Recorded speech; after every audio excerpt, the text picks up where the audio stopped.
Imagine growing fruit, vegetables, and fish all year round, even when the high desert is just outside. The problem with the high desert is it's arid. It's windy.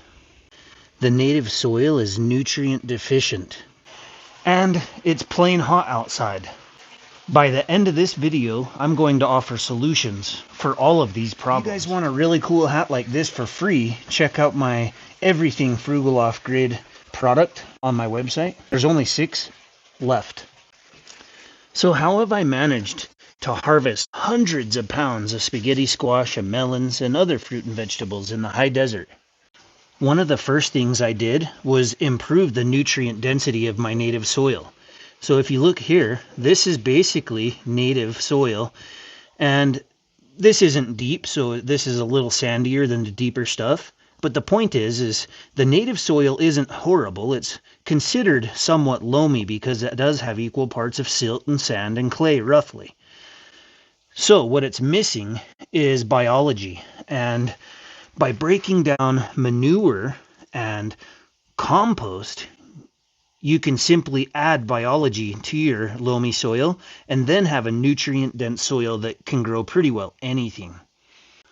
Speaking of biology, even little frogs and other animals that wouldn't normally be here find a home here because the biology is diverse. In addition to the compost and manure, I added red wiggler worms one time. And they've continued to breed and dig deep, and they stay perfectly healthy and happy here in the soil. So step 1 for me on my high desert homestead in the middle of nowhere was to start to improve my soil, knowing nothing about gardening. And what I did first was I went around, and there are cattle that have grazed out here for at least 30, 40, maybe 100 years. And I just took my wheelbarrow and filled it full of cow patties only on my land, brought them over to where I built myself a little scrap material compost system, and I started to add dirt and manure and moisture and break that down and improve my soil slowly but surely. And now the process is much faster because I keep about 10 pigs on my homestead. That's about 400 pounds of meat per year. I've got 2 horses, I've got chickens. And all of that manure together, in addition to all the things I compost and break down, has allowed me to not only greatly improve the soil nutrient density in both of my greenhouses, but I've now started a dry farming plot of land in the corner of my homestead that eventually I plan to push out onto pasture to offset the cost for the horses. I have a windscreen on my mic because, well, it's windy. My homestead is here, and the plateau falls off into the Badlands just over the way, and lots of wind comes up, and so you got to have wind blockage. And building a greenhouse to keep the wind out is one of the best things you can do. The wind is brutal, and I learned that the hard way. I did start digging this immediately, knowing I would need it, but I also had a really cheap greenhouse, just a plastic liner, and it was destroyed eventually, and a nicer one I later had was destroyed eventually. And you can make a cheap greenhouse work, and the way I did this one first was I ran PVC, 2-inch PVC across. I drove T-posts into the ground, slid the PVC over it, bent it across, wrapped it with like 6-ply plastic, and covered the ends of plastic and hundreds of pounds of dirt down the side. And that did last a couple years before I went ahead and used a bunch of scrap material and framed this in and then covered it in the cheapest plastic I could find. And, this is frugal off grid. I started with nothing. Of course, in the future, I'll put in some really nice posts in concrete and just do one final build that'll last the rest of my life easily. But sometimes it's a good idea to just start with what you can afford and piece it together as you go. I don't see any problem with having to rebuild this 3 times, being that I've had more fruit and vegetables than I ever bought at a store for the last 5 years. So what about temperature regulation? That's pretty huge because although I'm in the high desert and it doesn't usually get above 97, it also drops down to 0. It doesn't usually go below -5 or 10 for a few days. So between 0 and 97 is the majority of the temperature swing.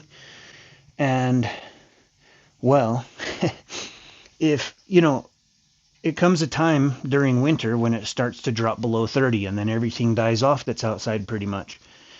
Now imagine if you could just keep it 45 degrees, no colder than that, then you can grow all year round depending on what you're trying to grow, at least fall crops and winter crops. And if you can keep it a little bit warmer, that's better.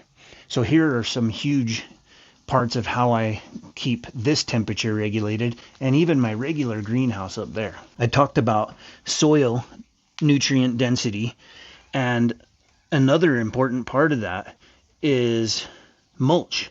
And so if you'll just even take a glance, you'll see there's little pieces of wood and leaves and stuff and compost, chunks of compost that haven't fully broken down. And a couple times a year, I go out to my compost system and I grab what would be considered mulch, or I source leaves and things that I can, and even hay will work. Hopefully it's not doesn't have pesticides or anything on it, but you can add that to the soil, and what that does is it helps retain the moisture which you need, but it will also before winter you cover this in mulch and it'll keep all the root systems warmer at night. And in addition to that, watering actually helps. So up in the main greenhouse, I just add a lot of compost or mulch before winter hits. And in addition to having the greenhouse closed off, all the plastic wrapped around there, I can wrap the entire thing in plant fabric. And if I need a little more warmth, I can make little stringers like this and make another tent of plant fabric over the plants. And each level is roughly 10 degrees. And so if you've got a few layers of that, you'll be able to keep everything from freezing and be able to grow a lot of stuff year round. Now, down in here, the point of digging this in the first place was largely, you get the temperature regulation of just being sunken, first of all. Then, about 3 feet below ground level here, I have 200 linear feet of corrugated tubing that just goes through the ground. And what that does is it helps regulate the temperature in here. It can stay about 30 degrees. It gives a buffer of about 30 degrees no matter the time of year. So if it was 30 degrees out here, it'd be 60 in here, which is an enormous difference. Add the 600 gallons of water that's in the aquaponic system. That's a huge battery. So all day in the warmth, it absorbs warmth, and then all night it releases that warmth in the winter time, and that helps regulate the temperature as well. Not to mention the fish in there, that water never freezes over, and they'll be perfectly fine to produce and live year round. So there are several layers of temperature regulation that come to play in here and work very well. An added benefit to the aquaponic system is moisture. So you're taking an arid climate and making it much more humid and comfortable for the plants to thrive. So speaking of the aquaponic system, water is important, especially when you don't have a well like I don't. I do have a rainwater harvesting system though. So having the moisture in here, that's amazing. You can even use the surface of your greenhouse to harvest more rainwater. You can build yourself a water tower like I have and automate watering throughout the homestead. And then I have 3,600 gallon cisterns that I just dug, and I used the same, that's just a billboard liner, like an old billboard tarp that was an advertisement. I just checked it for holes, lined that pond up there. I did the same thing and made cisterns that are 3,600 gallons a piece. They work perfectly well with it covered and everything. The sun's never going to age the plastic. And then way down the road when it does break down, I will be, I'll have all my infrastructure in place and I'll be able to just spray concrete and line them that way. And then they'll last forever. And my pond out here is 4,500 gallons, built the same way. And it filled just a couple weeks ago in 30 minutes of monsoon rain, 4,500 gallons. So there are a lot of ways to harvest a huge amount of rain, even in a dry climate.